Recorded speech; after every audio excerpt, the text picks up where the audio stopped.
चलिए आज हम बात करते हैं सब्स्टिट्यूशन न्यूक्लियोफिलिक इंटरनली। ठीक है, यहाँ पर अपन अभी तक हमने SN1 पढ़ लिया, SN2 पढ़ लिया, उनमें काफी डिटेल स्टडीज भी हमने पढ़ ली है। ठीक है, अब मान लीजिए हम यहाँ पर बात करें SNI का मतलब न्यूक्लियोफिलिक सब्स्टिट्यूशन इंटरनली। ठीक है, तो यानी यहाँ पर क्या होगा, इस केस में क्या हो जाएगा कि nucleophile attack carbon at same side of living nucleophile, यानी जिस साइड से लिविंग न्यूक्लियोफाइल लीव कर रहा है उसी साइड से अटैक करेगा, क्योंकि आपको पता है कि SN2 के अंदर बैक साइड से अटैक कर रहा था। ठीक है, SN1 में कार्बोकैटायन बना था, इसलिए front side as well as back side दोनों से अटैक कर रहा था। जबकि यहाँ पर क्या जाएगा, nucleophile attacks carbon at the same side of living nucleophile, so it is the case of it is retention, क्योंकि आपने लास्ट लेक्चर में भी पढ़ा हुआ है कि रिटेंशन होता क्या है। तो यहाँ पर यदि मैं बात करूँ, नो डाउट ये प्रिपरेशंस में भी पढ़ा था, ठीक है, फिर भी मैं आपको डिटेल में बता रहा हूँ। यहाँ ROH प्लस SOCl2 आगे RCl plus SO2 plus HCl, ये रिएक्शंस अपन ने प्रिपरेशन ऑफ अल्काइल हैलाइड में पढ़ी हुई है। अब मान लीजिए इसके मैकेनिज्म पे जाए हम, यहाँ पर मैकेनिज्म की बात करें।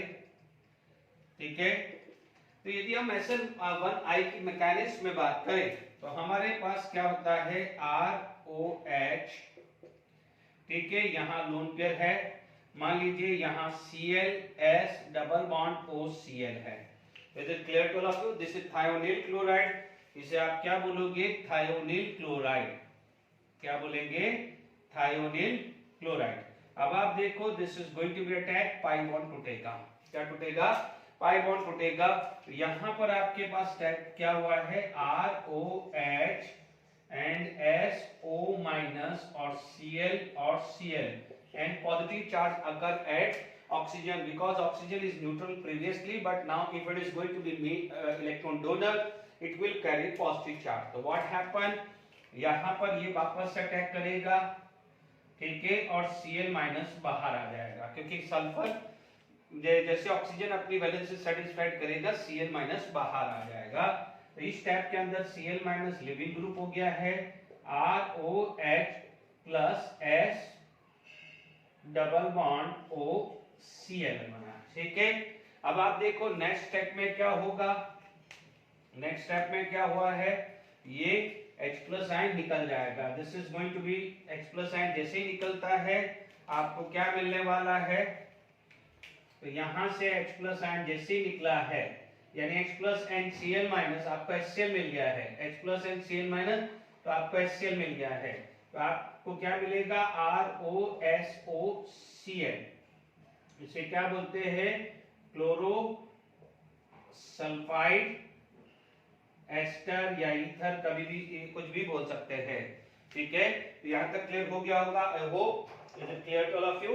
तो यहाँ पर क्लोरो सल्फाइड एस्टर, यानी ये स्टेप अपना कैसे हुआ है, अब आप ध्यान से सुनिएगा, ये मैं यहाँ से मैं ये स्टेप करता हूँ, फिर इधर आ जाइए। ठीक है, अब आप देखो ROS डबल बॉन्ड OCl, ठीक है, ROSOCl, यानी मैं इसी को आगे यहाँ ले रहा हूँ। ठीक है, दिस बॉन्ड यहाँ चलेगा, क्योंकि और ये जैसे ये बॉन्ड टूटा, ये बॉन्ड टूटेगा, अब ये टूटेगा तो this is going to be attack from this side, एक तरह से इस टाइप से जाएगा, तो आपको जब इस तरह से जाएगा तो आपको सिचुएशन क्या मिलेगी, RCl प्लस SO2। नाउ यहां से लिविंग ऑक्सीजन यहाँ पर लिविंग ग्रुप जैसा है, यानी SO2 लिविंग ग्रुप है, this is considered as a leaving group, है ना, and this is considered as a incoming nucleophile, ये लिविंग न्यूक्लियोफाइल की तरह हुआ है, तो ये इनकमिंग न्यूक्लियोफाइल की तरह हुआ है, इसलिए आपको यहाँ पर क्या मिलता है, रिटेंशन मिलता है, क्या मिलता है, इट इज रिटेंशन प्रोसेस। ठीक है, तो यहाँ पर SNI इंटरनली समझ में आ गया होगा, SN2 के अंदर हमारे को इन्वर्जन मिलता था और SN1 के अंदर दोनों मिलता है, बट हल्का सा क्या मिलता है आपको, न्यूक्लियोफिल इन्वर्जन भी मिलता है SN1 में हल्का सा अमाउंट का। ठीक है, तो ये ध्यान रखना, कई बार इस तरह से क्वेश्चंस पूछा जाता है कि विच of the following can give racemisation. तो रेसिमाइजेशन में ध्यान रखना कि जिसका कार्बोकेटाइन जितना स्टेबल होता है उतना रेसिमाइजेशन ज्यादा होगा, यानी SN1 होगा। ठीक है, तो यहाँ पर मैंने सब्स्टिट्यूशन न्यूक्लियोफाइल इंटरनली हमने पढ़ा है।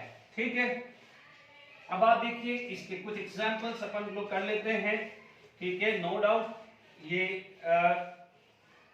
उतना इंपॉर्टेंट नहीं है, बट फिर भी क्या है, क्वेश्चंस बन सकते हैं और बने हुए हैं, तो इसलिए इस चीज को आप ध्यान रखना है, इग्नोर नहीं करना है। JEE पॉइंट ऑफ व्यू आपको बिल्कुल इग्नोर नहीं करना है। Is it clear? अब देखिए यहाँ पर मान लीजिए आपके पास कोई एग्जांपल आप लेके चलते हैं। ठीक है, मान लीजिए यहाँ पर आपके पास कुछ एग्जांपल ऐसा आ गया कि ये OH आ गया, और मान लीजिए यहाँ पर H आ गया, मान लीजिए ये CH3 आ गया, और मान लीजिए ये CH2 CH3 आ गया, ये ऑप्टिकली एक्टिव आ गया। ठीक है, अब मान लीजिए इसके अंदर रिएजेंट आप लेते हैं, आप रिएजेंट ले रहे हैं SOCl2 और कोई भी साइक्लिक ईथर ले लीजिए, साइक्लिक ईथर ले लिया। ठीक है, यहाँ पर आपके पास साइक्लिक ईथर लिया है, तो आपको क्या मिलने वाला है, C।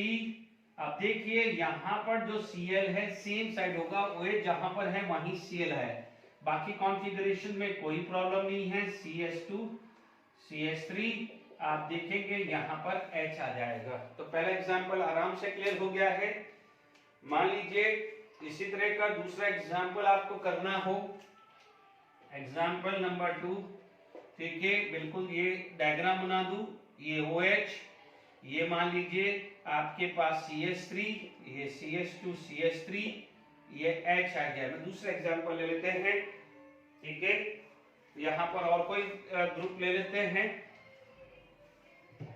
ठीक है, मान लीजिए यहाँ ले लेते हैं CH2 CH2 CH3 ले लेते हैं। ठीक है ना, यहाँ ड्यूटेरियम ले लेते हैं, कोई प्रॉब्लम नहीं है। कुछ अलग सा ले लेते हैं क्योंकि सेम जैसा नहीं लेना है। आपने यहाँ SOCl2 ले लिया। ठीक है, तो आपको जो प्रोडक्ट मिलेगा उसमें कॉन्फ़िगरेशन में कोई चेंज नहीं आने वाला है, इसलिए इसे क्या बोला जाता है, रिटेंशन। क्या बोलते हैं हम, रिटेंशन। ठीक है, यहाँ पर जो प्रोडक्ट मिल रहा है वो रिटेंशन में मिल रहा है। मान लीजिए एक और एग्जांपल ले लीजिए, यहाँ पर आपके पास इस तरह से आ गया, ये OH, मान लीजिए ये CH3, ये CH3, यहाँ मान लीजिए हाइड्रोजन, यहाँ मान लीजिए हाइड्रोजन, यहाँ मान लीजिए ड्यूटेरियम। ठीक है, SOCl2 आया, यहाँ पर भी SNI आ जाएगा। ठीक है, तो यहाँ पर आपको जो प्रोडक्ट मिलेगा वो ClH CH3 deuterium H CH3 ही मिलने वाला है। तो आई होप जगह थी तो फटाफट से एक और एग्जांपल ले लिया। JEE NEET point of view कोई प्रॉब्लम नहीं है, ये SNI है, तो आपको रिटेंशन मिल रहा है OH Cl same side, OH and Cl same side, OH and Cl same side. तो रिटेंशन के एग्जांपल क्लियर हो गए हैं। ठीक है, अब खासकर ध्यान रखना है, इस मैकेनिज्म को दिमाग में बिल्कुल रखिए। यदि मान लीजिए यही रिएक्शन, ठीक है, यहाँ पर मान लीजिए, अब मैं यहाँ पर SNI में यही एक एक्सक्लूसिव एग्जांपल्स है SOCl2। ठीक है, खासकर ध्यान रखना है SOCl2 pyridine के केस में नहीं होना चाहिए। अभी मैं आपको SOCl2 pyridine के केस में बता रहा हूँ। Is it clear all of you? देखिए यहाँ पर आप नोट करके रखिएगा कि यही प्रोसेस का है, वेरी इंपॉर्टेंट टू नोट। यहाँ पर बहुत कंफ्यूजन क्रिएट करते हैं, इसलिए आपको खासकर ध्यान रखना है कि आपको बच्चे लोग क्या आते हैं, मैक्सिमम गलती करते हैं कि SOCl2 देखा तो SNI कर देते हैं। ध्यान रखना है, यहाँ पर वेरी इंपॉर्टेंट जो नोट है, इसलिए क्या हो जाएगा, यहाँ पर बिल्कुल नोट करके रखना है। ठीक है, जैसे मान लो रिएक्शंस आपकी आई है ROH प्लस SOCl2, ध्यान दीजिएगा ये pyridine होना हो गया। जैसे pyridine देखा आपके दिमाग में क्या है, रेड लाइट जल जानी चाहिए, इसलिए रेड इंक से यूज किया है तो SN2 आएगा। Is it clear? तो यहाँ पर नो डाउट प्रोडक्ट वही मिलेगा, प्रोडक्ट में कोई चेंज नहीं है। ठीक है, SN2 मिलेगा। Is it clear? फटाफट से यदि इसका मैकेनिज्म दिमाग में लाना हो, ठीक है, तो ध्यान दीजिएगा, ये बहुत इंपॉर्टेंट चीज है। नो डाउट आपने यहां पर ROH प्लस ClSOCl, ठीक है, ये अटैक किया था, ये पाई बॉन्ड टूटा, ROH plus HClO minus NCl बनाया था, ये अटैक किया, ये वापस निकला, आपको मिला था ROHSOCl प्लस, H प्लस निकला था, तो आपको क्या मिला, यहां से Cl माइनस निकला, तो आपको क्या मिला था, ROSOCl मिला था। Is it clear to all of you? अब आप देखो पेरिडिन क्या, अभी देखिए समझिएगा यहां पर, ठीक है, यहां पर आपको प्रोडक्ट क्या मिलता था, HCl, क्या मिलता था, HCl। बट अभी क्या करेगा, जो पेरिडिन होगा, व्हाट हैपन, ये जो पेरिडिन होगा, this is the structure of pyridine, ठीक है, ये जो पेरिडिन है, ये जो H प्लस आयन है उसको वह एक्सट्रैक्ट कर देगा, ये क्या करेगा, it is going to be extract this H plus ion, ये H प्लस आयन को वो एक्सट्रैक्ट कर देगा, नो डाउट, यानी वो बेस है, this is the base to extract H plus ion, ठीक है, तो ध्यान दीजिएगा, तो इसीलिए फर्स्ट स्टेज के अंदर ही HCl नहीं बनेगा, इससे पहले क्या होता था, HCl बन जाता था, इसलिए रीअरेंजमेंट हो जाता था, ठीक है। अब आप देखिए यहां पर जैसे H प्लस आयन एक्सट्रैक्ट हुआ, आ जाइए यहां पर, यानी Cl माइनस फ्री है, Cl minus is a nucleophile, ठीक है, तो अब आप देखिए यहां पर ROSOCl हुआ है, तो now the Cl minus here आ गया, ओके, यहां पर क्या हो गया है, Cl माइनस आ गया है। Is it clear to all of you? तो अब आप देखिए यहां पर जैसे ये Cl माइनस आया, इसको अटैक किया है, क्योंकि देखिए ये और ये लोन पेयर है, सेम साइड अटैक नहीं कर सकता है, तो ये क्या होगा, ये बॉन्ड यहां पर जाएगा और Cl माइनस यहां से बाहर आ जाएगा। Is it clear? तो आपको जो प्रोडक्ट मिला है, यानी आपको क्या मिला है, ये RCl plus SO2 plus Cl minus, अब वो Cl माइनस इस H प्लस के साथ करके HCl बना देगा, तो बट ध्यान दीजिए ये अटैक कहां से हुआ, बैक अटैक, और वहां पर क्या जाएगा, सेम साइड से अटैक हुआ है, तो ये खासकर ध्यान रखिएगा, इट इज SN2, ठीक है, तो यहां पर आपको SN2 ध्यान रखना है, ठीक है। मैं एक एग्जांपल ले लेता हूं, ठीक है, और आपको मैंने बिना मैकेनिज्म, देखिए कोई भी चीज में रटवा नहीं रहा हूं, आप ये सोचे कि भाई हम रट लें, मैंने आपको समझाया है, बेसिक से ही समझाया है। इसका कोई भी एक एग्जांपल ले लीजिए, ठीक है, अभी अपन ने लिया था OH H या CH3 CH2 CH3 और H है, ठीक है, अभी अपन ने लिया था कि यदि SOCl2 हो तो आपका प्रोडक्ट क्या हो जाएगा, CH3 CH2 CH3 and ClNH यानी SNI, ठीक है, यदि यही चीज SOCl2, बट ध्यान दीजिएगा पेरिडिन आ जाए, पेरिडिन यानी बेस है, दिमाग में रखिएगा, जो H प्लस जो फ्री हो रहा है उसको एक्सट्रैक्ट करेगा, इसलिए मैकेनिज्म बहुत बड़ा रोल प्ले करेगा। यहां पर आपको जो प्रोडक्ट मिलेगा वो आएगा Cl CH3 H and CH2 CH3। Is it clear to all of you? यहां पर आपको जो प्रोडक्ट जो मिला है मैकेनिज्म वो आया है SNI आया है, यहां मैकेनिज्म आया है SN2 आया है। Is it clear? यहां पर आपको जो प्रोडक्ट मिला है on the basis of retention, यहां पर जो प्रोडक्ट मिला है it is based on inversion में, ठीक है, देख लीजिए OH और Cl, ठीक है, OH और Cl very very important, very very important. Is it clear? तो यहां पर ये सबसे पहले मैंने आपको यहां नोट करवा दिया है, ठीक है, ओके। अब आप देखिए कि जब मैंने प्रिपरेशन समझाई थी, जैसे PCl3 PCl5 with treated with alcohol to form alkyl halide, तो it is going to be give SN2 reaction, तो ध्यान दीजिएगा वो सब SN2 है, और जबकि लुकास टेस्ट SN1 देता है क्योंकि उसके अंदर कार्बोकैटायन बन रहा है, इसलिए 3 डिग्री सबसे फास्ट रिएक्शन करता है। फिर भी एक बार मैं लिख देता हूं, तो क्या है आपको ध्यान रखना है। Is it clear to all of you? ठीक है, अब जो है क्योंकि हम ऑलरेडी कर चुके हैं इनके मैकेनिज्म, तो इसलिए इसमें मैं ज्यादा टाइम नहीं खराब करूंगा, सिर्फ मैं नोट फॉर्म में लिखवा रहा हूं।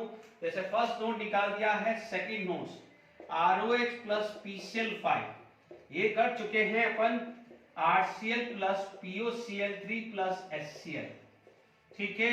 यदि मान लीजिए आपका थर्ड रिएक्शन आ जाता है ROH यानी 3 mole plus PCl3 can give RCl plus, या मैं इसके रिएक्शंस जैसे कुछ क्वेश्चन ही दूं मैं, तो इसी फॉर्म में लेता हूं। रुकिएगा, देखिए मैं जरा इसको अच्छे से ले लेता हूं कि ये इस फॉर्म में ले तो और अच्छा लगेगा आपको। HOH CH2 CH3, मान लीजिए PCl5 है, ठीक है। तो आपको क्या मिलने वाला है, यहाँ इन्वर्जन मिलने वाला है। क्या मिलने वाला है, इन्वर्जन, क्योंकि अब आप ये चीज समझ चुके हो, ये क्या है, समझ चुके हैं इन्वर्जन। तो ये क्योंकि यहाँ आपको क्या है, SN2 है, यहाँ मैकेनिक्स क्या है, SN2 है। लेट इट बी, यहाँ पर आपके पास थर्ड आ गया है कि मान लीजिए ये CH3, ये OH, और आपके पास यहां पर मान लीजिए हाइड्रोजन, और मान लीजिए यहां पर ड्यूटेरियम है, और PCl3 रिएक्शन है, हालांकि यहां पर 3 मोल लिया जाता है। तो आपको जो मिलेगा वो CH3, और यहां पर ड्यूटेरियम, और यहां पर आ जाएगा हाइड्रोजन, और ये आ जाएगा Cl। तो ये भी क्या होता है, SN2। नो डाउट ये 3 मोल्स लेते हैं, ये 3 मोल्स आएगा, और बाय प्रोडक्ट आपका भले H3PO3 बनता हो, बट जो कॉन्फ़िगरेशन है वो अकॉर्डिंग टू SN2 आएगा। तो इसलिए मैंने थोड़ा सा वहां पर आपको मैकेनिक्स के थ्रू आपको प्रिपरेशन समझा दिया। तो यहाँ पर अभी मैं एग्जाम्पल भी दे रहा हूँ, ठीक है। SNI का भी समझ में आ गया होगा। SNI एक एक्सक्लूसिव केस है SOCl2 वाला, ठीक है। नेक्स्ट मान लीजिए आपके पास यही ROH है, ठीक है। मान लीजिए आपके पास ROH है, ये OH, ये CH3, ये मान लीजिए आपके पास बेंजीन रिंग आ गई, और ये CH2 CH3 आ गया है। अब इसके अंदर आपने HCl and ZnCl2 लिया है, यानी लुकास टेस्ट, यानी ये लुकास रिएजेंट है, ठीक है। ये क्या होते हैं, लुकास रिएजेंट या लुकास टेस्ट, लुकास रिएजेंट या लुकास टेस्ट। तो ध्यान दीजिएगा, आपको यहां से OH minus H+ ion carbocation बन जाएगा, ठीक है। तो कार्बोकैटायन बनेगा तो दिस इज फेवर SN1, ये क्या फेवर करेगा, SN1। तो यदि यहां पर आपको क्वेश्चन पूछ ले तो आपको क्या मिलेगा, बाय प्रोडक्ट, ठीक है, यानी रेसिमाइजेशन मिलेगा। क्या मिलेगा, रेसिमाइजेशन, यानी CH3, मान लीजिए CH2 CH3, तो आपको मिल जाएगा एक तो Cl यहां आ जाएगा, दूसरा मान लीजिए आपके पास CH3 बेंजीन रिंग और CH2 CH3 एंड Cl, यानी आपको क्या मिलेगा, रेसिमिक मिक्सचर। तो आई होप इससे आपको बहुत सारी चीज क्लियर हो गई होगी। Is it clear? तो यहाँ पर आपको मैंने जो प्रिपरेशंस करवाई है उसका भी SN1 SN2 का एग्जांपल एक रिवीजन के लिए मैंने करवा दिया है, ठीक है। अब यहाँ पर देखिए आज के लेक्चर्स के अंदर भी नो डाउट लास्ट लेक्चर के अंदर बहुत सारे SN1 SN2 किए हैं। आज भी मैं काफी नई नई चीजें आपको सिखा रहा हूँ, ठीक है। अब देखिए यहाँ पर आप बात करते हैं नेक्स्ट, यदि यही चीज को आप कंसिडर करते हैं तो आप लिखते हैं नेक्स्ट, लिखते हैं reaction of alkyl halide with AgNO3, with AgNO3 या अमोनिकल सिल्वर नाइट्रेट, ये भी आ सकता है ना। विद AgNO3 भी लिख सकते हैं, ओनली और AgNO3 भी लिख सकते हैं, एक्वस AgNO3 भी लिख सकते हैं, ठीक है ना। सिंपल AgNO3 भी ले सकते हैं, ओके। अब आप देखिएगा, जैसे मान लीजिए मेरे पास कोई भी एग्जांपल आया RCl, RBr, Ri। अब आप देखो AgNO3 है, तो यहां पर क्या होगा, प्रेसिपिटेशन होगा, and it is going to be form AgCl, it is going to be form AgCl, और मेन चीज है प्रेसिपिटेशन रिएक्शन। इसके अंदर क्या होगा, प्रेसिपिटेशन रिएक्शन होगा। आप चीजों को समझिएगा, चीजों को समझिएगा, इसका हुआ क्या है। यहाँ पर यदि आप इसका मैकेनिज्म को फोकस करने की कोशिश करें कि AgCl या AgBr या AgI प्रेसिपिटेट हो रहा है, ठीक है, AgCl can give white color whereas AgBr and AgI can give yellow color. No doubt AgBr is soluble in ammonia whereas AgI is insoluble in ammonia. ये 11th स्टैंडर्ड में हमने पढ़ा हुआ है क्वांटिटेटिव एनालिसिस क्वालिटेटिव एनालिसिस में, ठीक है, ये जहां पर डिटेक्शन ऑफ हेलोजन करना होता था वहां का याद करिए, यही रिएक्शंस हुआ करती थी ना डिटेक्शन ऑफ हेलोजन में, ठीक है। अब आप देखिए यहां पर हुआ क्या है, यहां पर सबसे पहले आप देखिएगा होगा क्या, यदि मैं एक पहला स्टेप मानूं, इसको दिमाग लगाइए, पहला स्टेप यही होगा कि R प्लस Cl माइनस बनेगा, ठीक है, एंड सेकंड स्टेप क्या होगा, क्योंकि ये जो है Ag प्लस जो है Cl माइनस के साथ क्या हो जाएगा AgCl बनेगा एंड स्टार्ट टू प्रेसिपिटेट, यदि Br होगा तो AgBr, I होगा तो AgI बनेगा, मैं इन जनरल लिख रहा हूं, ठीक है। तो इसका मतलब यदि मान लीजिए कि यदि ये रेट ऑफ प्रेसिपिटेशन की बात करें तो यहाँ पर आपके पास एक फॉर्मेशन है कार्बोकैटायन, ठीक है, मैं शुरू से जब से ही जनरल ऑर्गेनिक केमिस्ट्री पढ़ाई है कि rate of reaction is always directly proportional to stability of intermediate, carbocation बन रहा है तो कार्बोकैटायन की स्टेबिलिटी पे पड़ेगा, जैसे जहां पर फ्री रेडिकल बन रहा था, for example halogenation of alkane है, वहां पर फ्री रेडिकल आ रहा था तो स्टेबिलिटी ऑफ फ्री रेडिकल आया। यदि थोड़ी देर हम थोड़ा सा फ्लैशबैक करें कि जैसे डीकार्बोक्सिलेशन का मैकेनिज्म पढ़ा था, वहां पर कार्बो एनायन बन रहा था तो rate of decarboxylation is directly proportional to stability of कार्बो anion.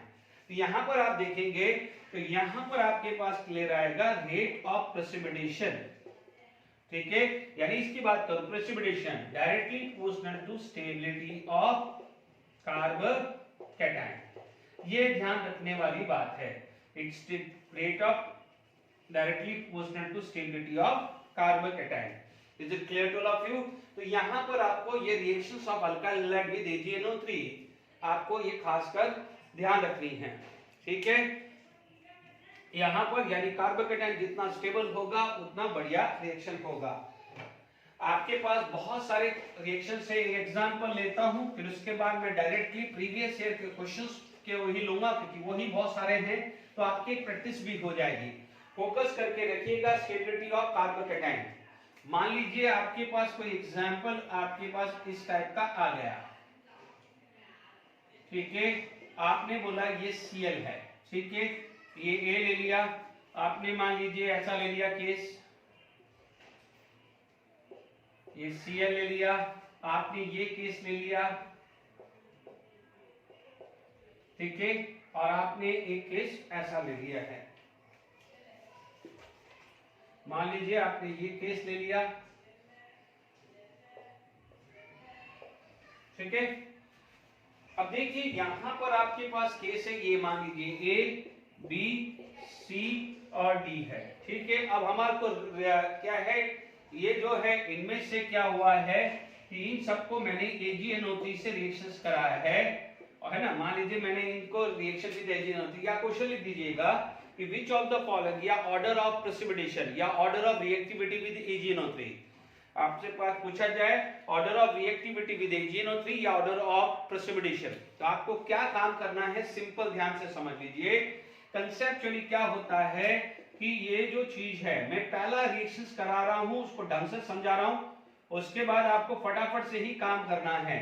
ये बन जाएगा and this is going to be carbocation like this, ये वाला जो है कार्बोकैटायन वो इस टाइप से बनेगा, ठीक है, मैकेनिज्म समझा चुका हूं कि इसमें वर्क कैसे होता है, ठीक है। यहां पर अपन बात करें तो ये प्लस चार्ज आया, is it clear to all of you? यदि मैं यहां पर मैं बात करूं तो देखिए अब मुझे यहां पर स्टेबिलिटी ऑफ कार्बोकैटायन ढूंढना है। हमने aromatic, non aromatic, anti aromatic सब पढ़ा हुआ है, आपको ये पता है कि ये पाई, ये कॉन्जुगेशन कंप्लीट है एंड टोटल 6 पाई इलेक्ट्रॉन है and 6 pi electron total conjugation, planar, cyclic and हकल rule, ये सबको ध्यान रखें। And all the carbon is sp2, 5 condition होती थी, साइक्लिक, प्लेनर, ठीक है, हकल rule, all the atom should be sp2 hybridization and conjugation completely। यदि सबको देखें तो ये क्या था, एरोमेटिक, और यदि इसमें इंस्टेड ऑफ हकल रूल यदि 4 पाई इलेक्ट्रॉन आ जाए तो उसे क्या बोलते थे, एंटी एरोमेटिक। और मान लीजिए इनमें से कोई भी एक भी कंडीशन फेल हो जाती है तो उसे नॉन एरोमेटिक बोलते थे। ये क्या हो जाता है, नॉन एरोमेटिक, और ये भी क्या था, नॉन एरोमेटिक। बट आपको पता है कि सबसे ज्यादा स्टेबल होता है एरोमेटिक, उसके बाद non aromatic, then anti aromatic. But यहां पर क्या है, इसमें एक एडिशनल बेनिफिट आ गया है, मोर कॉन्जुगेशन। यहां पर क्या है, मोर कॉन्जुगेशन, तो यानी रेजोनेंस ज्यादा हुए हैं, सॉरी मोर कॉन्जुगेशन, तो रेजोनेंस ज्यादा हुए हैं। तो सबसे ज्यादा स्टेबल हुआ है ए के बाद सी, सी के बाद डी एंड देन डी। तो यदि मान लीजिए यहां पर रिएक्शंस आ जाए कि order of reactivity with AgNO3, ठीक है, या ऑर्डर ऑफ प्रेसिपिटेशन कुछ भी आ जाए तो वो आंसर आएगा ए, उसके बाद सी, उसके बाद बी, उसके बाद डी आएगा। Is it clear to all of you? तो यहां पर अपने पास ये भी मैंने समझा दिया है, ठीक है। अब कुछ प्रीवियस ईयर के क्वेश्चंस और देखते हैं, ठीक है, फिर हम इसको कंप्लीट करने की कोशिश करते हैं। चलिए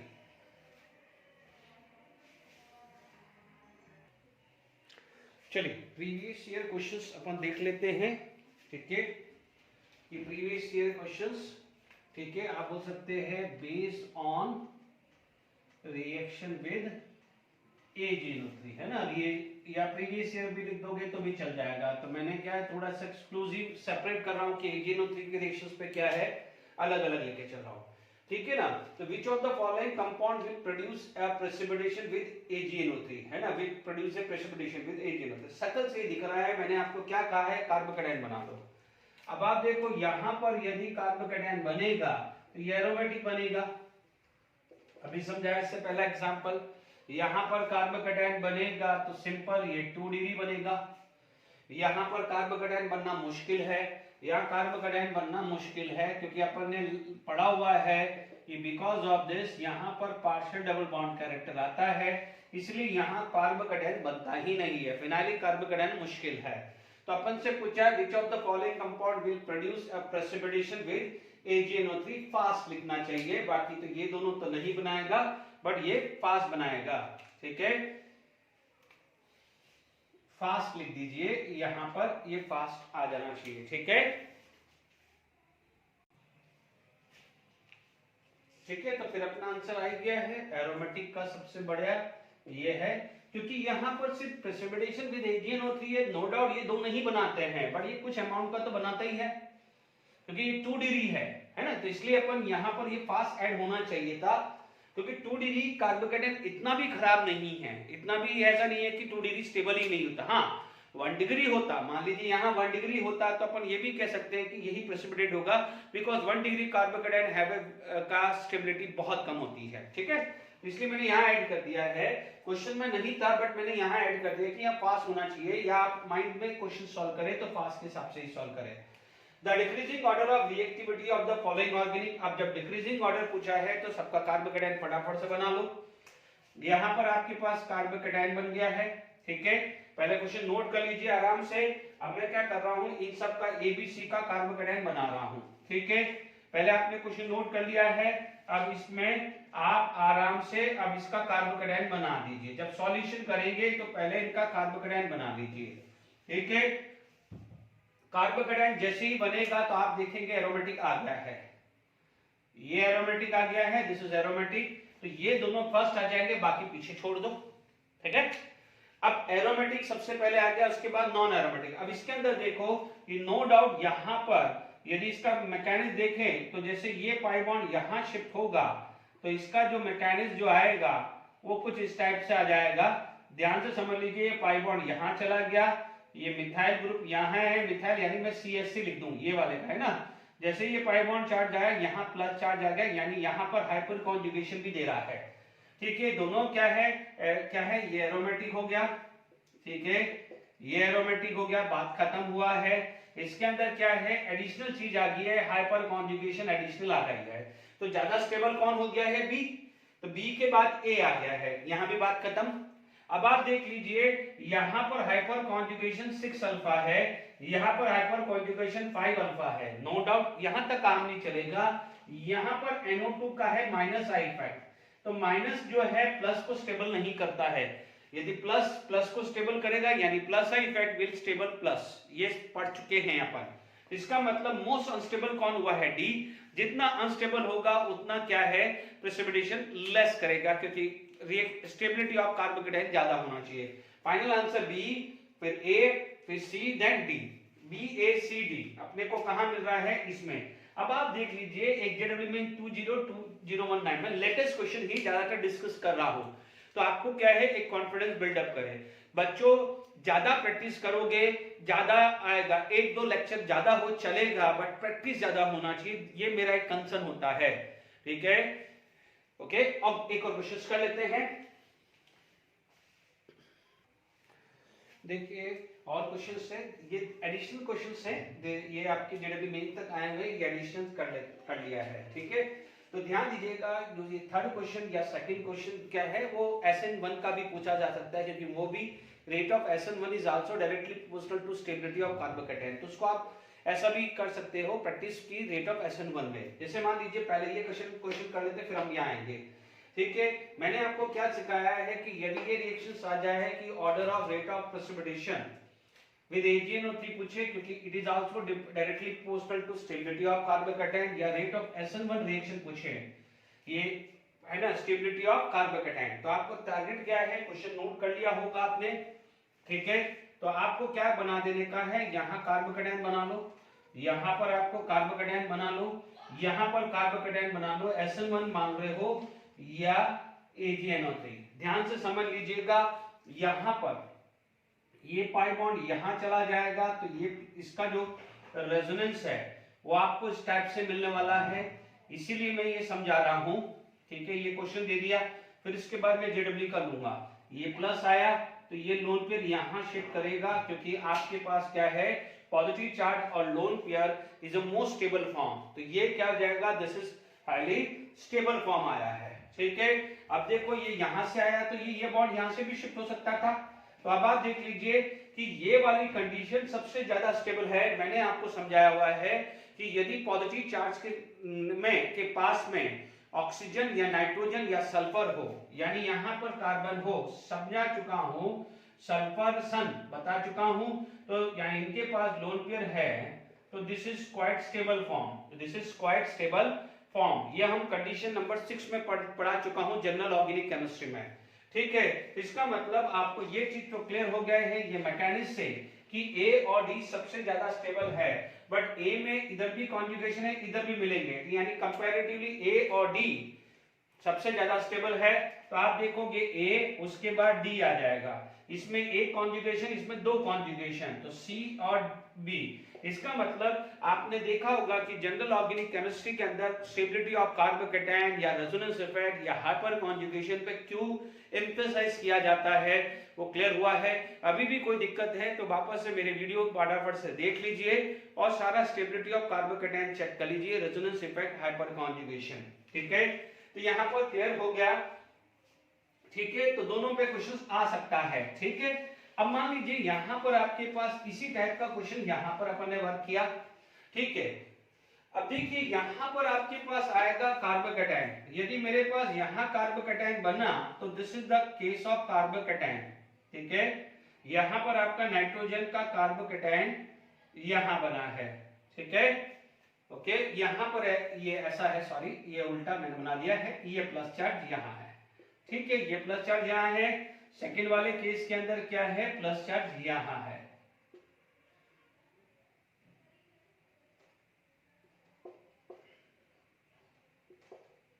ठीक है, ये प्लस चार्ज यहां है, ओके।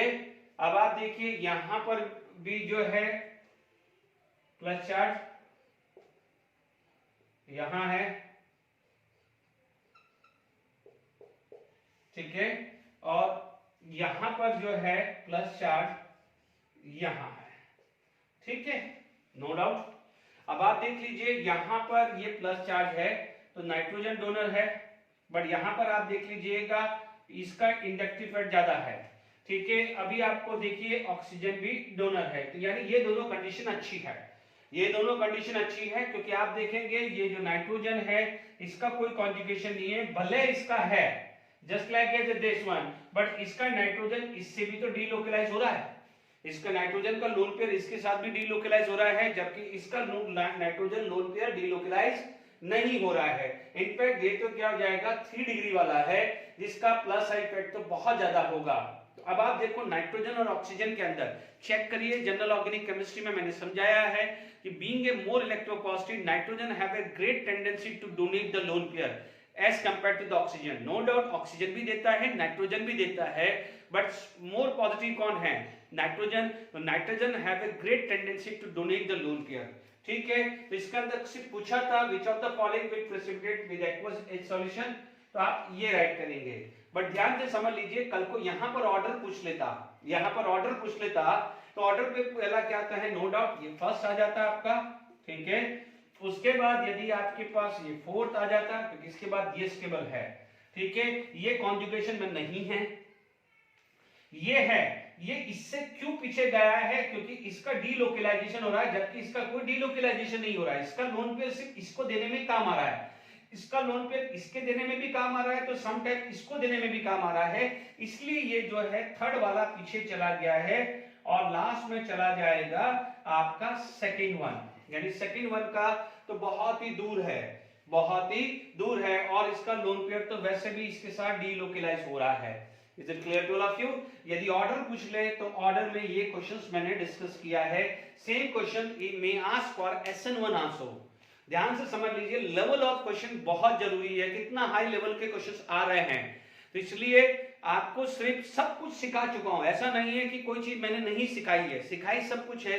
इसीलिए मैंने SN1 SN2 में 1 या 2 एक्स्ट्रा लेक्चर बनाए जिससे आपको ज्यादा प्रैक्टिस है। आप देख लीजिए, क्वेश्चन आपके सामने है, मैंने 2019-2020 का, अभी इसके जस्ट बाद में SN1 SN2 के क्वेश्चन चालू कर रहा हूं जो प्रीवियस ईयर में पूछे गए हैं। तो आप इमेजिन करके चलिए कितना इंपॉर्टेंट है, ठीक है। चलिए मैं प्रीवियस ईयर के क्वेश्चन SN1 SN2 में करता हूं।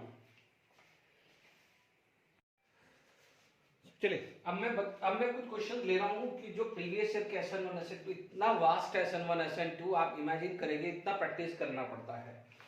Increasing order of the reactivity of following compound for the SN1 substitution, ये याद रख लेना AgNO3 के लिए भी, जहां जहां SN1 है वहां प्रेसिपिटेशन विद AgNO3 ऑटोमेटिकली डाल देना, ठीक है।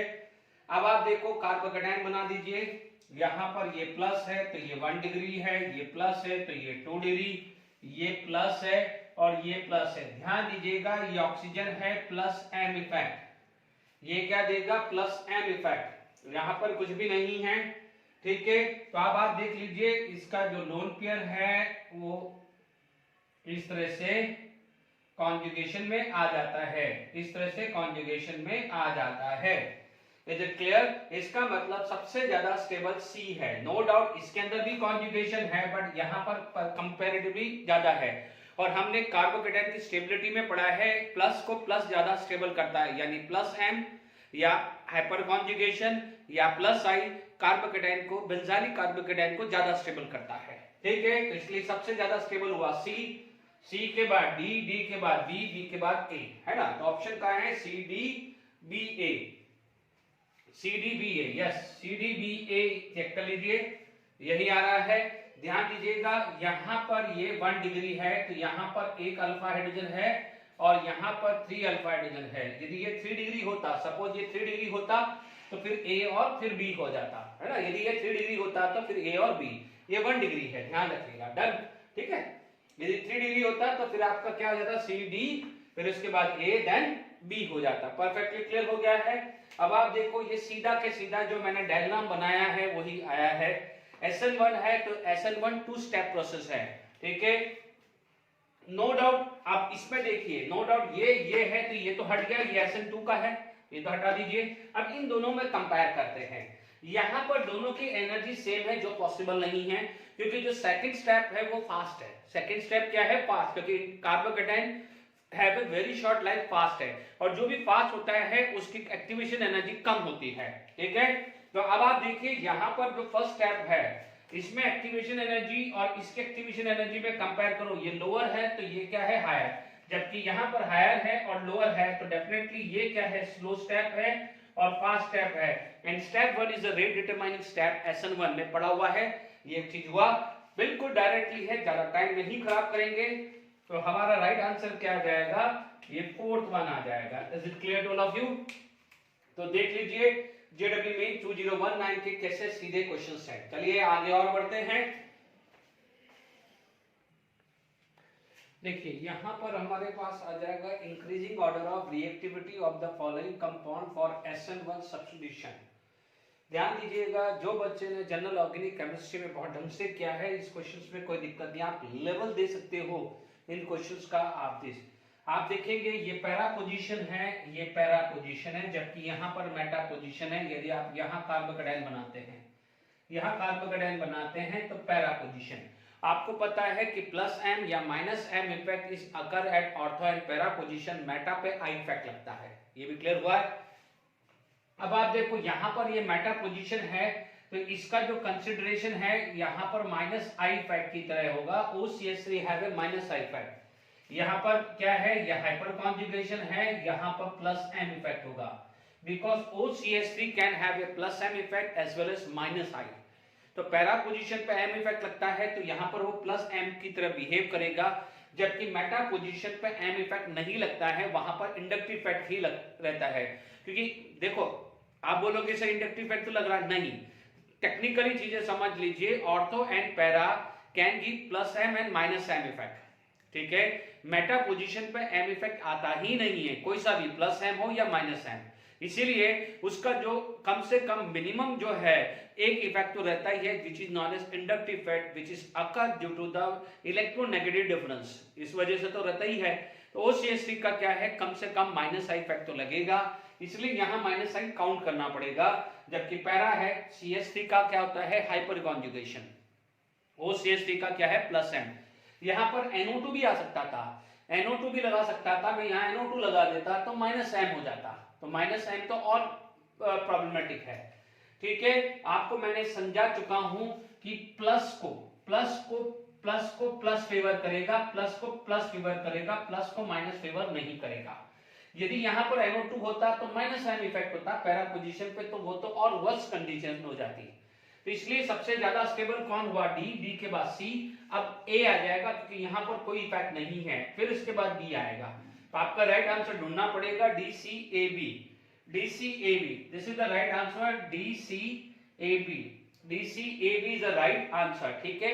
यदि यहाँ पर NO2 ग्रुप लग जाता तो NO2, यदि फटाफट से एक और क्वेश्चन कर लो, इसके बाद यहाँ NO2 ग्रुप लगा दो, NO2 ग्रुप लगा दीजिए, यहाँ पर मान लीजिए मेटा पे Cl लगा दीजिए, ठीक है।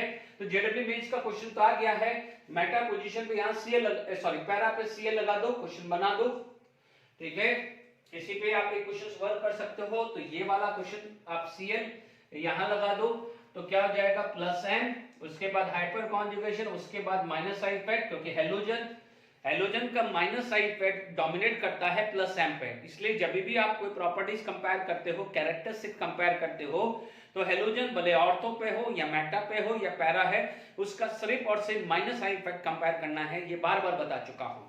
फिर क्या हो जाएगा, क्योंकि माइनस को प्लस पसंद नहीं है, प्लस को माइनस पसंद नहीं है, इसलिए +M hyperconjugation -I, then क्या हो जाएगा, -M आ जाएगा। यानी जो ऑर्डर हमने स्टेबिलिटी ऑफ बेंजाइलिक कार्बोकैटायन पढ़ा है, तो वही SN1 के लिए ऑर्डर आ जाएगा, ये वही रिएक्शन विद AgNO3 भी आ जाएगा। डन। तो अब आप देखिए नेक्स्ट क्वेश्चन आप देख लेते हैं, question number 4, the mechanism of SN1 is this. ये हमने मैकेनिज्म पढ़ा है, सॉल्वेंट सेपरेटेड द आयन, क्योंकि हमने क्या पढ़ा है कि पोलार सॉल्वेंट क्या करता है, कैटायन के सराउंडिंग भी चला जाता है और एनायन के सराउंडिंग भी आ जाता है, इसलिए कैटायन और एनायन के बीच में सेपरेशन आ जाता है, ये पढ़ाया हुआ है। एंड वाई यानी क्या हुआ, कैटायन को अलग कर देता है, तो न्यूक्लियोफाइल अटैक हुआ है, ये अपन पढ़ चुके हैं किसमें, मैकेनिज्म ऑफ SN1 में। अच्छा, अब आप देखो, रिकॉल करो फैक्टर अफेक्टिंग SN1 क्या पढ़ाया था। मैंने आपको पढ़ाया था it will favour by weak nucleophile. तो पहला point, the reaction is favour by weak nucleophile, yes this is correct, यानी ये चीज राइट है, ए राइट है। R plus would be easily formed if the substitution are bulky. Yes, क्योंकि 3 degree पे क्या है, बल्कि ग्रुप है, इस वजह से न्यूक्लियोफाइल यदि बैक अटैक करने जा भी रहा था तो क्या हुआ है, इट डज नॉट अलाउ, इसकी वजह से वो न्यूक्लियोफाइल कार्बन के साथ बॉन्ड नहीं बना पाया, तो वहां पर बल्कि ग्रुप भी फेवरेबल है, क्योंकि जहां पर बल्कि ग्रुप फेवरेबल है SN1 के लिए, इसीलिए तो 3 डिग्री कार्बोकेटायन बना था, और 3 degree alkyl halide will favour SN1, जबकि 1 डिग्री विल फेवर SN2। ठीक है, the reaction accompanied by racemisation, yes racemisation होता है, ठीक है, क्योंकि रेसमाइजेशन होता है और स्मॉल अमाउंट का इन्वर्जन भी होता है। जनरली मैंने बार बार बोल रहा हूं, रेसमाइजेशन पे फोकस करिए। It is favorable by non-polar solvent. No, it is favorable by polar protic solvent. Polar protic solvent, जबकि SN2 favour bye polar aprotic solvent। तो ये चीज रॉन्ग हो गई, तो अपना राइट आंसर क्या हो गया, ABC, which is correct, BD, AC, ABC and ABC is correct। ये JEE मेन 202 का आप देखेंगे कि कंसेप्चुअल क्वेश्चंस आए हैं, जो मैंने आपको एक लेक्चर लिया है SN1 SN2 में, तो ध्यान दीजिएगा SN1 ज्यादातर पूछा जा रहा है, ये देखेंगे मोस्टली क्वेश्चन SN1 पे ज्यादातर आ रहे हैं, क्योंकि SN1 से 2 क्वेश्चन की बेनिफिट होती है। कोई बच्चा बोलेगा SN1 में ज्यादा क्यों पूछ रहे हैं, ऐसा नहीं है, SN2 में भी पूछे हैं, मैंने आपको SN2 के भी क्वेश्चन बुलाए, बट SN1 में क्या होता है, 2 काम हो जाता है, स्टेबिलिटी ऑफ कार्बोकेटायन डिसाइड हो जाती है कि बच्चे को उसकी नॉलेज है कि नहीं है, इसलिए ज्यादातर SN1 आता है, इसीलिए मैंने SN1 पे बहुत सारे क्वेश्चन करवाए हैं। क्लियर, और कर लेते हैं, चलिए यहाँ पर अभी तक अपन SN1 के क्वेश्चन पढ़े थे, ठीक है, अभी JEE में 2020 का जो है SN2 का भी क्वेश्चन कर लेते हैं। Decreasing order of reactivity of the following compound for SN2, ध्यान दीजिएगा SN2 के अंदर जो कार्बन है वो हाईली इलेक्ट्रॉन डेफिशिएंट होना चाहिए, याद आ रहा है, तभी न्यूक्लियोफाइल प्रॉपर्ली अटैक कर पाए, तभी वो क्या है बॉन्ड बना पाएगा, तभी वो ट्रांजिशन स्टेट आ पाएगी, ठीक है। तो इसका मतलब हमारे पास क्या जाएगा, यहाँ पर जो भी कार्बन है, ये जो कार्बन है जितना इलेक्ट्रॉन डेफिशिएंट होगा उतना हमारे लिए फेवरेबल होगा। डन।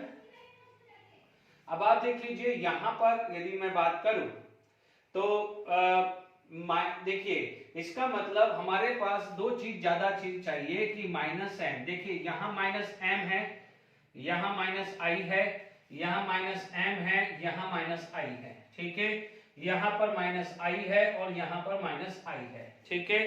तो आपको क्या चाहिए, -m ज्यादा डोमिनेट करेगा, ठीक है। तो अब आप देख लीजिए आपके पास ये दोनों लगभग सेम आ रहा है, बट इसका क्या है, जब हमने ये पढ़ा है कि जब ऑर्थो और पैरा का m इफेक्ट सही सेम आता है तो फिर हम उनका I इफेक्ट कंपेयर करने जाते हैं।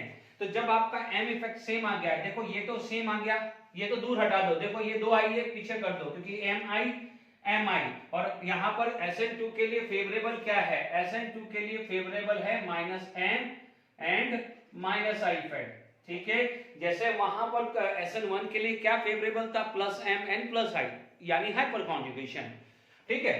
तो अब आप देखो ये दोनों इससे पहले आ गए और ये तो सबसे लास्ट में चला गया, क्योंकि इसमें तो कोई -m लगता ही नहीं है।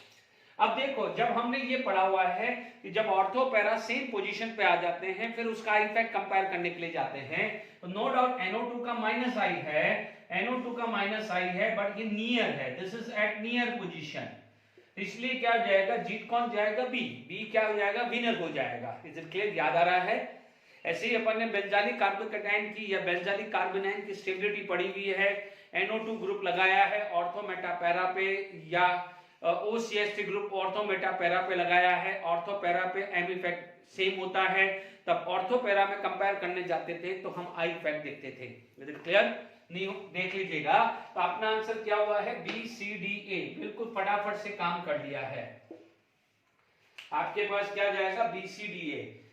अब आप देखिए नेक्स्ट क्वेश्चन जेडब्ल्यू एडवांस का है, हालांकि क्या है इसके अंदर यदि अपन बात करें तो यहां पर आपको दिया हुआ है एन एंटियोमेरिक प्योर फॉर्म, तो याद करिए SN2 में इन्वर्जन बनता है, यानी प्योर होगा, जो भी होगा वो प्योर होगा, इन्वर्जन होगा यानी एक ही आइसोमर बनता है, एक ही स्टीरियो आइसोमर बनता है, या तो D बनेगा या L बनेगा या सीस बनेगा या ट्रांस बनेगा।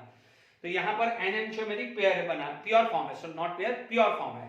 जबकि SN1 में रेसिमाइजेशन होता है तो वो प्योर फॉर्म नहीं, 50% वन फॉर्म है प्लस 50% अनदर फॉर्म है। तो वो बात खत्म होगी कि यहाँ पर आपको जो लास्ट स्टेप है वो SN2 कहीं ना कहीं आ रही है, ठीक है। अब आप देखो, यदि मेरे को देखना है तो आप देखेंगे ये स्ट्रक्चर एक जैसा दिख रहा है, ये स्ट्रक्चर एक जैसा स्ट्रक्चर दिख रहा है, बट क्या है, उल्टा हो रहा है। ध्यान दीजिएगा, SN2 में इन्वर्जन है। इन्वर्जन किसका होता है, ग्रुप का होता है, ना कि मॉलिक्यूल्स उल्टा करने का मतलब इन्वर्जन होता है। तो ये तो दो है, वो तो फालतू ही ऑप्शन दिए हुए हैं। तो आप क्लियर हो गया, इन दोनों में से कोई होगा।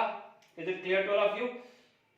अब देखिए यहां पर आप देखेंगे तो यहां पर PbR3 Na3 लगा हुआ है, तो इसका मतलब ये वाला जो फॉर्म है वो तो सेम ही रहने वाला है, क्योंकि यहां पर किसी भी तरह का सब्स्टिट्यूशन नहीं होगा। ऑलरेडी मैंने समझा चुका हूं कि CH3- याद करिए, जब मैंने न्यूक्लियोफिलिक सब्स्टिट्यूशन का सबसे पहले रिएक्शन स्टार्ट करी थी, जब मैंने समझाया था लिविंग न्यूक्लियोफाइल और नॉट लिविंग न्यूक्लियोफाइल, तब मैंने समझाया था कि CH3- का क्या होता है, वेरी स्ट्रॉन्गर बेस। तो CH3- कभी भी लिविंग ग्रुप में आ ही नहीं सकता है, याद करिए। नहीं भी याद आ रहा है तो CH3- का क्या होगा, CH4 acid, and CH4 is a worst acid, होता ही नहीं है। तो उसका जो कॉन्जुगेट बेस होगा CH3-, तो वो क्या हो जाएगा, strongest, one of the strongest base.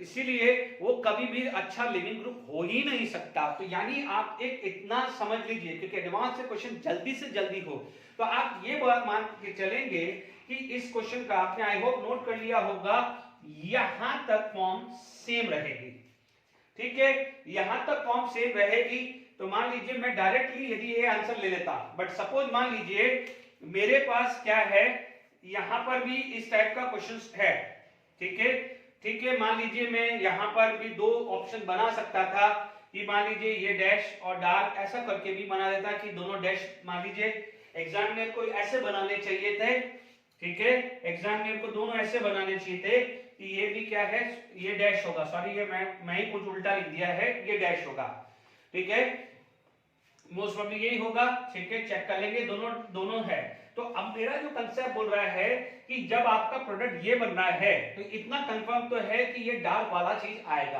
तो मान लीजिए डार्क वाला A या D आना चाहिए, ठीक है, मान लीजिए जान करके आपको कंफ्यूज करने के लिए उल्टा सीधा बना दिया, तो A और D में से कोई आना चाहिए। चलो B तो हटा दीजिए, C भी हटा दीजिए, दोनों डैश फॉर्म है, ठीक है।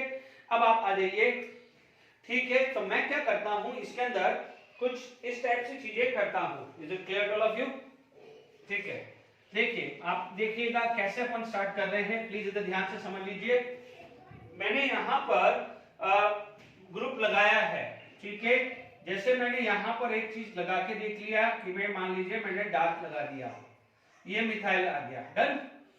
यहाँ पर मेरे पास आ गया है PbR3, इसका मतलब मैं सिंपल OH लगा रहा हूं, अभी कोई डैश वैश नहीं लगा रहा हूं।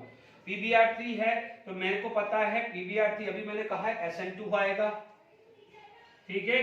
कैसे क्वेश्चंस करना है, मिथाइल ग्रुप में कोई प्रॉब्लम नहीं आने वाली है, ठीक है। यहां पर मेरा Br लग गया है OH रिप्लेस करके, उसके बाद Na है, Na में क्या होता है, Frenkel-Stein reaction, I- is a very good nucleophile in the presence of acetone, याद करिए। फ्रेंकल-स्टीन रिएक्शंस के अंदर भी मैंने क्या लिखाया था, SN2 लिखाया है, ठीक है। तो अब आप देख लीजिए मैंने यहां पर क्लियर कर दिया है। अब यहां पर आयोडीन आ गया है और मेरा ये फॉर्म आ गई है, ठीक है, मिथाइल। अब आप देखिए इसके अंदर DMF है, DMF क्या होता है, अप्रोटिक सॉल्वेंट। अप्रोटिक सॉल्वेंट किसको फेवर करता है, SN2 का। इसका मतलब यदि आप यहाँ NaN3 डाल रहे हैं और DMF डाल रहे हैं, तो DMF यानी aprotic solvent also favour SN2। तो अब आप देख लीजिए यहां पर आपका प्रोडक्ट है, प्लीज ढंग से समझिए कैसे क्वेश्चंस करेंगे। यहां पर आपका मिथाइल है और वो क्या है, डैश फॉर्म में है, ध्यान से समझ लीजिए। ये आपका है, तो इसका मतलब SN2 में इसका उल्टा करना चालू कर दीजिए, तो ये क्या हो जाएगा, डार्क, ये क्या हो जाएगा, डार्क। अब डार्क का क्या है, ये इन्वर्जेंट, ये उल्टा हो जाएगा, तो ये क्या हो जाएगा, डैश, इसका क्या हो जाएगा उल्टा, तो ये क्या हो जाएगा, डार्क। तो कैसे सॉल्व किया है वो समझ में आ गया आपको। यानी SN2 यानी इन्वर्जन होगा, SN2 का तो इसका भी इन्वर्ट होगा, SN2 का तो इसका भी इन्वर्ट होगा। हमने यहाँ पर डैश हुआ तो उल्टा चालू कर देते हैं, तो ये डार्क होगा, डार्क का उल्टा क्या होगा डैश, डैश का उल्टा क्या होगा डार्क, क्योंकि यहाँ पर तो कोई सब्स्टिट्यूशन नहीं हो रहा है। तो आपका राइट आंसर क्या हो रहा है, ये डार्क वाला कहाँ है, ठीक है, दोनों क्या है डार्क होने चाहिए। Is it clear to all of you? Okay, दोनों केस क्या है आपके डार्क होने चाहिए, ठीक है, दोनों चित्र, या तो यहां पर कोई भी एक ऑप्शन बना लेते हैं, या ये वाला डार्क है तो डी ऑप्शन क्या हो जाएगा आपका डार्क बना देते हैं, या हम एक काम करते हैं कि ये वाला जो है ये इस तरह का जो ऑप्शन है, मान लीजिए या तो ये डार्क है, यानी इसको इस तरह से बना दीजिए, आपके पास क्या होगा ये ऑप्शंस ऐसा जाना चाहिए, ठीक है, तो ये OH और ये क्या हो जाएगा मिथाइल, तो ये क्या हो जाएगा डार्क आएगा, दिस इज नॉट है, क्योंकि यहाँ पर आपका क्या है डैश है, ये क्या है डैश है, तो this is not a right answer. Right answer क्या हो गया है, दोनों डार्क आना चाहिए। Is it clear to all of you? देखिए इसमें क्या चार ऑप्शन दिए हैं, देखो मेरी बात सुनो, क्वेश्चन देखो डिफरेंट बुक में डिफरेंट ऑप्शन होते हैं, कई बार वो मेमोरी बेस्ड भी टाइप किया होता है, तो मैंने भी वैसे ही लिए हैं, पर आप ये समझ लीजिए कि जो भी चार ऑप्शन है, चार ऑप्शन में से जो दोनों साइड डार्क दिखा रहा है इस टाइप का, वो आपको टिक करना है। सीधी सी बात है, अपन को ये ऑप्शंस क्या दिए हुए उससे मतलब नहीं, अपन ने सॉल्व कर दिया है। मेन चीज ये है आपको, आप जो भी चारों ऑप्शन में से ये स्ट्रक्चर देखना है, and this is the final answer. इतना कंसेप्चुअल क्वेश्चन है जीडब्ल्यू एडवांस का, और आपको एक मिनट के लिए भी नहीं लगेगा कि ये मैंने चीजें नहीं समझाई, आपको समझ में आया, ये भी समझाया है, अभी थोड़ी देर पहले ये भी फ्रेंकलस्टीन समझाया था, इनफैक्ट ये तो जब मैंने आपको प्रिपरेशन समझाया था तो भी समझाया था, ये कंसेप्ट समझा चुका हूं कि aprotic solvent favour SN2। Is it clear? और क्वेश्चन करें, देखिए यहां पर अपने पास है JW एडवांस 2017 और लेटर JW एडवांस 202 का एंड SN1 SN2 का क्वेश्चन है। For the following compound, the correct statement with respect to nucleophilic substitution reaction is correct. देखिए this is benzylic 1 degree, this is simple 1 degree, ठीक है, this is 3 degree, है ना, 1 degree benzylic, this is 1 degree benzylic, ठीक है, this is 2 degree benzylic,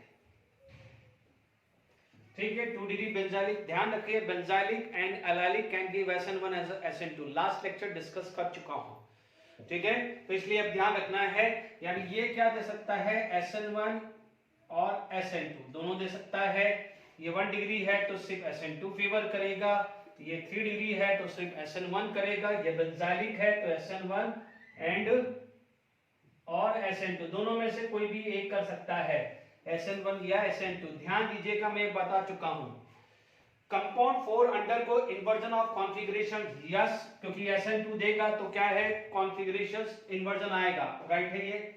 the order of reactivity for first third fourth,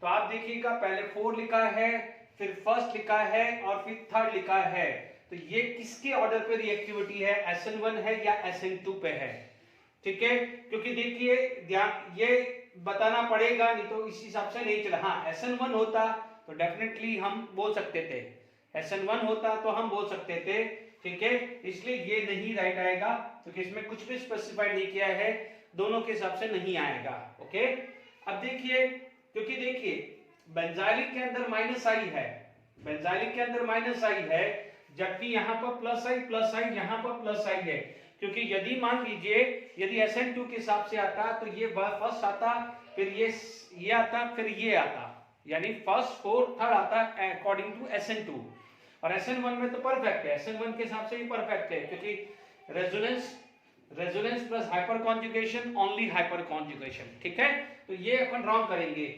first and third follow SN1, तो दोनों SN1 है, तो ये भी राइट है।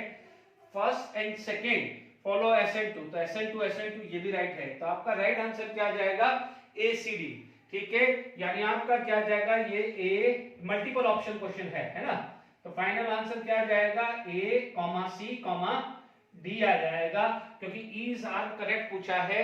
देख लीजिए JW एडवांस 2017 का सब कुछ कराया हुआ है, कोई ऐसा नहीं है, which of the following plot is are correct for this, आप देख लीजिए ये 3 डिग्री है, ये क्या है 3 डिग्री, तो 3 डिग्री विल गिव SN1, ठीक है 3 डिग्री विल गिव SN1, ये भी क्लियर है, क्योंकि यह ऑप्टिकली एक्टिव नहीं है इसलिए यहां पर कोई कॉन्फ़िगरेशन चेक भी करना नहीं है ना, तो ध्यान दीजिएगा जब ऑप्टिकल एक्टिविटी है तो चेक करना है।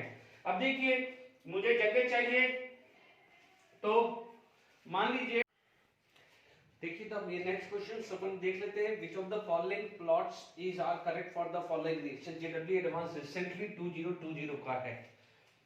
ध्यान दीजिए ये ऑप्टिकली एक्टिव नहीं है तो आप इसके पीछे रेसिमाइजेशन के ऊपर फोकस करना ही मत कि ये रिटेंशन है या कुछ है, ठीक है, ऐसा डायग्राम बनाया है अपन ने सिंपल, ठीक है ना, तो ध्यान दीजिएगा यहां पर आप देखेंगे तो सबसे पहले आपको ये फोकस हो जाएगा, दिस इज SN1, क्यों, क्योंकि 3 डिग्री है, 3 डिग्री विल गिव SN1, फटाफट से करते हैं SN1 यानी फर्स्ट ऑर्डर रिएक्शन, क्या होगा फर्स्ट ऑर्डर रिएक्शन, तो आप यहां पर यदि मैं बात करें तो आप बोलोगे जो रेट है it is equal to K into substrate हो जाएगा, डन, K इंटू सबस्ट्रेट हो जाएगा, तो यहां तक तो क्लियर हो गया है।